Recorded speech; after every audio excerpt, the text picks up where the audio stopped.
إن الدين عند الله الإسلام. الحمد لله رب العالمين والصلاة والسلام على سيد الأنبياء والمرسلين وعلى آله وأصحابه أجمعين. أما بعد،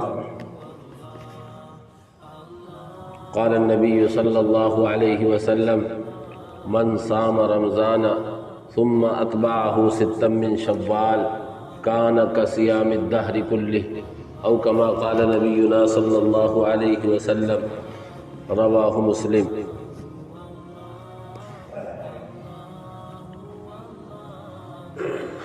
محترم بزرگوں، بھائیوں، اللہ جل جلالہ و عم نوالہ نے اپنے فضل و کرم سے ہم سب کو رمضان کے روزے رکھنے کی توفیق عطا فرمائی۔ رمضان نیکیوں کی بہار اور نیکیوں کے لوٹنے کا موسم تھا۔ اللہ رب العزت ہم سب کو اسی طرح نیکیاں کرتے رہنے کی توفیق عطا فرمائے۔ قرآن کریم میں اللہ رب العزت والجلال نے ارشاد فرمایا: من جاء بالحسنۃ فلہ عشر امثالھا، جو شخص بھی ایک نیکی کر کے آئے گا، اللہ رب العزت کی طرف سے وعدہ ہے اس کے لیے اس نیکی کے 10 گنا بدلہ عطا فرمائے گا۔ یعنی ایک نیکی کرو اور 10 نیکیوں کا ثواب حاصل کرو۔ اللہ تبارک و تعالی نے اور اللہ کے نبی حضرت محمد الرسول اللہ صلی اللہ علیہ وسلم نے نیک اعمال پر بہت سے فضائل بیان فرمائے، اور اللہ نے یہ بھی ضابطہ بیان فرمایا ہے کہ جو برائی کرے گا، کوئی گناہ کرے گا، تو جتنا گناہ اور جتنی برائی کرے گا اس کا عذاب، اس کی سزا اتنی ہی ملے گی۔ لیکن اگر کوئی بندہ بھلائی کرتا ہے تو اللہ تبارک و تعالی نے خود قرآن کریم میں ارشاد فرمایا کہ ایک نیکی پر کم از کم جو بدلہ ہوگا وہ 10 گنا ہوگا، اور پھر کتنا اضافہ ہو جائے۔ ایک جگہ ارشاد فرمایا: واللہ یضاعف لمن یشاء، اللہ پھر جس کے لیے چاہتا ہے 2 گنا، 3 گنا اور اضافہ کرتا چلا جاتا۔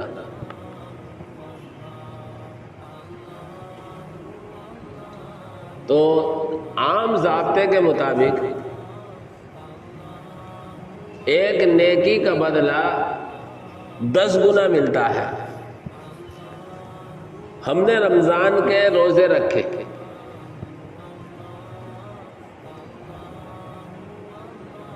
رمضان کے مہینے کبھی 30 دن کے ہوتے ہیں اور کبھی 29 دن کا۔ اس بار 29 دن کا ہوا، بہرحال کہلاتا مہینہ ہے۔ اللہ کے نبی صلی اللہ علیہ وسلم نے رمضان کے روزے رکھنے والوں کو پورے سال روزے رکھنے کا ثواب حاصل کرنے کے لیے ایک آسان سا راستہ بتایا۔ کوئی چاہتا ہے کہ میں رمضان کے روزے رکھ لوں اور رمضان کے بعد 6 اور روزے رکھ لوں تو اسے پورے سال کا ثواب حاصل ہو جائے گا۔ چنانچہ نبی اکرم صلی اللہ علیہ وسلم نے ارشاد فرمایا، مسلم شریف کی روایت ہے کہ جو شخص رمضان کے روزے رکھے اور پھر اس کے بعد شوال کے 6 روزے رکھ لے تو وہ گویا ایسا ہے جیسے پورے سال روزے رکھے۔ اب کیسے پورے سال روزے رکھے گا؟ اس کا حساب یوں سمجھے کہ جب ہم رمضان کے سارے روزے رکھیں گے تو گویا 30 دن کے روزے رکھ لیے یا 29 دن کے رکھ لیے، لیکن مہینہ 30 ہی کا مانا جاتا ہے۔ تو 30 دن کے ہم نے جب روزے رکھے تو اللہ تبارک و تعالی کی طرف سے 10 گنا ثواب ملا۔ تو 30 کو ہم جب 10 میں ضرب دیں گے، گنا کریں گے تو وہ 300 بن جائیں گے۔ پھر شوال کے مہینے میں 6 روزے رکھ لیے، 6 روزوں کو ہم گنا کریں تو وہ 60 بن جائیں گے، اور سال میں 360 دن ہوتے ہیں۔ اس طرح 36 دن روزہ رکھنے کی بنیاد پر اللہ کے نبی صلی اللہ علیہ وسلم فرماتے ہیں کہ جس نے رمضان کے روزے رکھے اور پھر شوال کے مہینے میں 6 روزے رکھ لیے تو گویا وہ ایسا ہے جیسا کہ اس نے پورے سال روزے رکھے۔ بہت سستا سودا ہے۔ در حقیقت اس طرح کے فضائل اور اس طرح کے وعدے اللہ رب العزت والجلال نے ہم سب کے گناہوں کو معاف کرنے کے لیے اور ہم سب کو جنت کا مستحق بنانے کے لیے فرمائے۔ اسی لیے اللہ رب العزت والجلال قرآن کریم میں ارشاد فرماتا ہے ما یفعل اللہ بعذابکم ان شکرتم وآمنتم۔ بڑے پیارے انداز میں اللہ فرما رہا ہے اللہ تمہیں سزا دے کر کیا کرے گا، اللہ تمہیں عذاب دے کر کیا کرے گا اگر تم اللہ کی نعمتوں کا شکر ادا کرتے رہو، اللہ پر یقین اور بھروسہ رکھو۔ ما یفعل اللہ بعذابکم ان شکرتم وآمنتم، اگر تم اللہ کا شکر ادا کرتے رہو اور اس پر یقین رکھو۔ ایک جگہ ارشاد فرمایا ان تجتنبوا کبائر ما تنہون عنہ نکفر عنکم سیئاتکم وندخلکم مدخلا کریما۔ اللہ فرماتا ہے کہ اگر تم بڑے بڑے گناہوں سے بچتے رہو گے جن سے تمہیں منع کیا گیا ہے، جن سے تمہیں روکا گیا ہے، تو اللہ فرما رہا تمہارے چھوٹے چھوٹے گناہ تو ہم یوں ہی صاف کرتے چلے جائیں گے اور تمہیں جنت میں عزت کے ساتھ داخل کریں گے۔ تو اللہ رب العزت والجلال نے قرآن کریم میں ہم سے وعدہ فرمایا ہے کہ ہمارے نیک اعمال کا بدلہ 10 گنا کم سے کم عطا فرمائے گا، اور پھر ہماری نیت کے اخلاص، ہمارے عمل کے صحیح ہونے کی بنیاد پر اور ہمارے اللہ رب العزت والجلال کی طرف توجہ اور اللہ سے قرب کی بنیاد پر پھر اس اجر میں اضافہ ہوتا چلا جائے گا۔ جیسا کہ ایک حدیث میں آتا ہے اللہ کے نبی صلی اللہ علیہ وسلم نے فرمایا کہ جب بندہ، اللہ فرماتا ہے کہ جب بندہ مجھے یاد کرتا ہے تو میں اسے بھی یاد کرتا ہوں، اور جب بندہ میری طرف چل کر ایک ہاتھ چلتا ہے تو میں اس کے ایک یعنی دونوں ہاتھوں کے کھلے ہونے کا جو فاصلہ ہوتا ہے اتنا چلتا ہوں، اور جب بندہ میری طرف چل کر آتا ہے تو میں اس کی طرف دوڑ کر جاتا ہوں، یہاں تک کہ میں اس کا کان بن جاتا ہوں جس سے وہ سنے، میں اس کی آنکھ بن جاتا ہوں جس سے وہ دیکھے۔ مقصود کیا ہے؟ مقصود ہے کہ اللہ رب العزت والجلال کو جب ہم یاد کریں گے، اس کے احکام کو زندگی میں داخل کریں گے تو اللہ ہمارے کاموں میں معین و مددگار بن جائے گا، اللہ کی طرف سے ہماری مدد اور نصرت ہوگی۔ تو اللہ رب العزت والجلال نے یہ بھی ایک مدد اور نصرت کی ہے ہماری کہ ہم کریں ایک نیکی اور بدلہ لیں 10 نیکیوں کے برابر۔ اسی ضابطے کو سامنے رکھتے ہوئے اللہ کے نبی صلی اللہ علیہ وسلم نے یہ بات ارشاد فرمائی کہ جس نے رمضان کے روزے رکھے پھر شوال کے 6 روزے رکھ لیے تو وہ گویا ایسا ہے جیسا اس نے پورے سال روزے رکھے۔ لیکن ان روزوں کے سلسلے میں چند مسئلے ہیں وہ ذہن میں رکھنے چاہیے۔ پہلا تو یہ ہے کہ ہمارے بہت سے عوام یہ سمجھتے ہیں عید کے اگلے دن سے ہی یہ روزے رکھنے ضروری ہیں۔ ایسا نہیں ہے، بلکہ بہتر یہ ہے کہ عید کے فوراً بعد نہ رکھے۔ کیوں؟ اس لیے کہ عید کے دن، عید کے اگلے دن مہمانوں کی آمد و رفت ہوتی ہے۔ عید کے دن تو حرام ہی ہے، روزہ رکھ ہی نہیں سکتے۔ اس بار ہی مجھ سے ایک صاحب پوچھنے لگے، ایک صاحب کا فون آیا کہ عید کے دن بھی سحری کھائی جائے گی تو وہ کس ٹائم کھائی جائے گی؟ ابھی ہم اتنے دور ہیں دین سے، عید کے دن تو اللہ ہی نے پابندی لگا دی روزہ رکھنے کی، رکھے گا تو حرام کرے گا، تو عید کے دن تو رکھنا ہی نہیں ہے۔ اب بہت سے یہ لوگ سمجھتے ہیں، اور کئی ایک میں نے مستورات کو سنا کہ میرا تو روزہ ہے، اگلے دن ہی روزہ رکھ لیا۔ ایسا ضروری نہیں ہے، بلکہ یہ پورا مہینہ ان روزوں کے لیے ہے۔ اس لیے بہتر یہ ہے کہ شروع کے دنوں میں روزہ نہ رکھے، مہمان آتے بھی ہیں اور مہمانداری میں جایا بھی جاتا ہے، اور مہمان کا حق یہ ہے کہ اگر میزبان کا نفلی روزہ بھی ہے نا تو اس روزے کو توڑے اور مہمان کی میزبانی کرے اور اس کے ساتھ کھائے، اور اس روزے کو توڑ کر اس کی قضا پھر کر لے۔ تو عید کے موقع پر تو مہمانوں کی آمد و رفت ہوتی ہے اور کھانا کھلانا ہونا چاہیے اور ہوتا ہے۔ اس لیے ایک تو یہ ذہن سے نکال دینا چاہیے کہ عید کے اگلے دن ہی نہیں رکھنے ہیں، بلکہ پورے مہینے میں کبھی بھی رکھ لے وہ ثواب حاصل ہوگا۔ دوسرا مسئلہ یہ ہے کہ یہ روزے لگاتار رکھنے ضروری نہیں ہے۔ ایسا نہیں ہے کہ روزہ شروع کر دیا تو اب 6 روزے لگاتار رکھنے ہیں، نہیں، پورے مہینے میں کبھی بھی کسی بھی دن میں روزے رکھے جا سکتے ہیں۔ اس مہینے کے اندر 6 روزے پورے کرنے ہیں۔ اس میں بھی لگاتار روزے رکھنا کو بہت سے علماء کرام نے مکروہ کہا ہے۔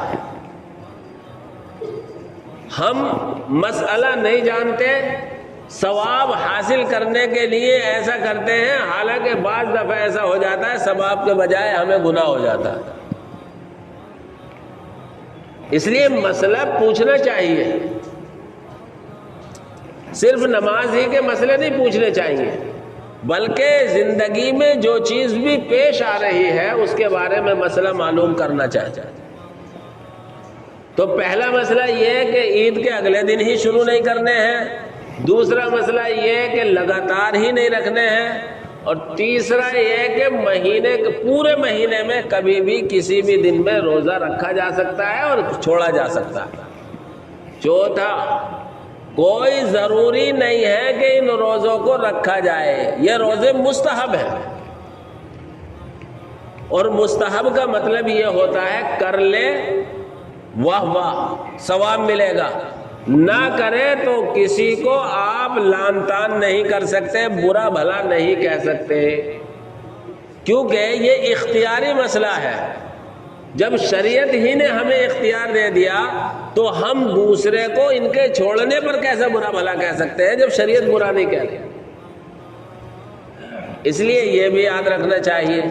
ایک اور، جب یہ روزے پورے ہو جاتے ہیں تو باقاعدہ عید کی طرح اس دن شیر بنائی جاتی، اور اس کا نام بھی پتہ نہیں کہاں سے رکھ دیا، شکرا عید، اللہ جانے کہاں سے یہ نام آ گیا۔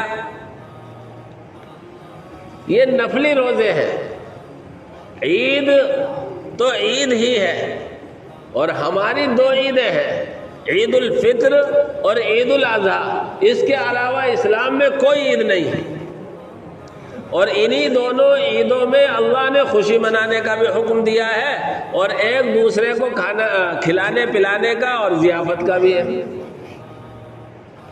اس کے علاوہ کوئی عید نہیں ہے۔ باقی جو کچھ موقع ہیں وہ عبادت کے موقع ہیں، جیسے شب برات ہے، شب قدر ہے، یا عید الاضحیٰ کا جب چاند نظر آ جاتا ہے اس وقت کی 9 راتیں ہیں، یہ وہ ہیں، یہ کوئی تیوہار نہیں ہے، یہ بلکہ عبادت کی راتیں ہیں، اللہ سے لو لگانے کی راتیں ہیں، اللہ سے اپنے گناہوں کی معافی مانگنے کی راتیں ہیں۔ اس لیے ہم سب کو شریعت کے مسائل کو سمجھنا چاہیے اور مسائل کے اعتبار سے عمل کرنا چاہیے۔ یہ تو بڑا مسئلہ ہے کہ بہت سی جگہ اگلے دن ہی سے عورتوں نے روزے رکھنے شروع کر دیے، اب مہمان بھی ہیں، ناشتہ ہے، کھانا ہے، ساری چیزیں ہیں، لیکن وہ کہ ہمارا تو روزہ ہے۔ اور یہ میں ہوائی بات نہیں کر رہا، میں عید کے اگلے دن اپنی سسرال گیا، وہاں ماموں کا گھر بھی ہے، تو ایک ہمارا بھتیجا بہو کو لے کر آ رہا تھا، وہ راستہ بھول گیا، گرمی بہت تیز تھی، کہنے لگی ہماری بھاوج کے اس کا تو روزہ بھی ہے۔ میں کہ یہ کون سا روزہ ہے کہ وہ 6 جو روزے رکھے وہ اگلے دن سے ہی رکھنے ضروری ہوتے ہیں؟ تب میں نے یہ بتایا کہ ایسا نہیں ہے، پورے مہینے میں کبھی بھی روزہ رکھ لو وہی ثواب حاصل ہوگا۔ اس لیے بہت سی مرتبہ شریعت کی طرف سے بڑی آسانی ہوتی ہے، لیکن ہم خود اپنے لیے پریشانی مول لے لیتے ہیں، اپنے ہاتھوں اپنے آپ کو مشقت میں ڈال لیتے ہیں۔ اس لیے کبھی کبھی علماء کے پاس بیٹھنا چاہیے اور علماء سے مسائل پوچھنے چاہیے، اور جو ذہن میں آئے اس کے بارے میں سوال کرنا چاہیے۔ ہاں، ہم سوال کیسے کرتے ہیں؟ کہیں چوراہے پہ یا کہیں ہوٹل پر بیٹھے کسی مسئلے میں آپس میں بحث ہو گئی تو نہ نماز کا ٹائم دیکھیں گے نہ آرام کا ٹائم دیکھیں گے، کسی بھی مولانا کا اور مفتی کا نمبر لگا دیں گے اور کہیں گے کہ یہ ہم یہاں بیٹھے اور یہ مسئلہ چل رہی ہے، بحث چل رہی تھی، کیا صحیح ہے؟ یا ایسے مسئلے پوچھیں گے جس سے ہماری زندگی کا کوئی تعلق نہیں ہوتا۔ ایک صاحب کا میرے پاس فون آیا، کئی سال کی بات ہو گئی، وہ فون کر کے کہہ رہے ہیں کہ جی یہاں بحث چل رہی ہے، یہ بتائیے کہ حضرت آدم علیہ السلام کی نماز جنازہ کس نے پڑھائی؟ دے دو جواب۔ میں نے اس کا جواب یہ دیا، اللہ نے میرے دل میں ڈالی کہ بھئی میں اس موقع پر موجود نہیں تھا، اگر موجود ہوتا تو بتا دیتا۔ کس نے پڑھائی نہ پڑھائی اللہ بہتر جانے، ہمیں اس سے کیا حاصل؟ نہ ہماری عقیدے کا یہ مسئلہ ہے، نہ ہمارے عمل میں آنے کی بات ہے۔ جو عمل میں آنے والے مسائل ہیں انہیں نہیں پوچھے گا۔ زندگی گزر جاتی ہے نماز پڑھتے ہوئے، دعائے قنوت یاد نہیں ہوتی، اسے نہیں پوچھے گا کہ دعائے قنوت یاد کرا دو۔ کتنے ایسے ہوتے ہیں انہیں یہی نہیں پتا ہوتا ہے کہ کتنی رکعت فرض ہے اور کتنی واجب ہے، اور فرض میں کتنی رکعتوں میں قرات کرنی ہے اور کتنی میں قرات نہیں کرنی، بلکہ بس پڑوس والے کو دیکھ کے ہماری نمازیں چل رہی ہوتی ہیں۔ اس لیے میرے بھائیوں، مسائل کو معلوم کرنا چاہیے، سیکھنا چاہیے، اور مسائل ایسے معلوم کرنے چاہیے جو ہماری زندگی میں کام آنے والے ہیں۔ فضول کے سوالات اور فضول کی باتوں میں اپنے وقت کو ضائع نہیں کرنا چاہیے۔ بہرحال میرے بھائیوں، اللہ رب العزت والجلال نے ہم سب کو اپنی جنت میں داخل کرنے کے لیے اور ہمیں جنت کی نعمتوں کا مستحق بنانے کے لیے کوئی نہ کوئی بہانہ اور کوئی نہ کوئی ذریعہ ایسا ہمیں دیا ہے جس کے ذریعے سے ہمارے گناہ معاف ہو جائیں اور ہمارے درجات بلند ہو جائیں۔ انہی بہانوں میں سے ایک بہانہ یہ بھی ہے، اگر اللہ توفیق دے تو اس مہینے میں 6 روزے رکھ لے تو اللہ رب العزت والجلال کے سچے نبی حضرت محمد الرسول اللہ صلی اللہ علیہ وسلم کے بیان کے مطابق ہم پورے سال روزہ رکھنے کا ثواب حاصل کر سکتے ہیں۔ 30 دن کے روزے یا 29 دن کے رمضان کے رکھے اور 6 اور رکھ لیے، اس طرح 36 ہوتے ہیں، تو 36 360 10 گنا کرتے ہیں تو 360 دن بھی ہوتے ہیں انگریزی لحاظ سے، اور 55 دن بھی ہوتے ہیں اردو لحاظ سے، تو دونوں میں 29 اور 30 میں یہ اس طریقے سے پورے سال کے روزہ رکھنے کا ہمیں ثواب مل جائے گا۔ اللہ رب العزت والجلال ہم سب کو دین سیکھنے اور اس کے مطابق اپنی زندگی کو لانے کی توفیق عطا فرمائے، آمین۔ وآخر دعوانا ان الحمدللہ۔ اللہ اللہ